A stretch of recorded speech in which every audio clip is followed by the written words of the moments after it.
Welcome यारो, आज की वीडियो हम देखेंगे कि कौन है असली एग्जॉस्ट मॉन्स्टर किंग, क्योंकि इस मुकाबला में है टॉप 5 मॉन्स्टर सुपर बाइक। पहला है कावासाकी निंजा S2, दूसरा है BMW S1000 RR, तीसरा Yamaha R1, चौथा डुकाटी पैनांगल V4 एंड पांचवा है अपने लिए RS V4R। एंड हाँ यार, प्रॉमिस करो कि अगर आपकी वाली फेवरेट बाइक की एग्जॉस्ट का साउंड रहेगा सबसे तो भाई तो आप वीडियो को लाइक चैनल को सब्सक्राइब कर लोगे। तो फिर यार देख ही रहते हैं कि कौन सुपर बाइक है real exhaust monster king. And यार अब आपको वेट नहीं करवाते और चलिए शुरू करते हैं। सबसे पहले BMW S1000 RR। यार इसकी आवाज में तो क्या ही मैं बोलूं, सुनो सुनो देखो यार।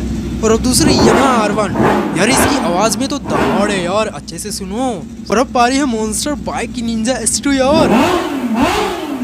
इसकी आवाज से कान तो फटा जा रहा है, क्या ही आवाज निकाली। यार डुकाटी की क्या ही प्यारी आवाज है यार।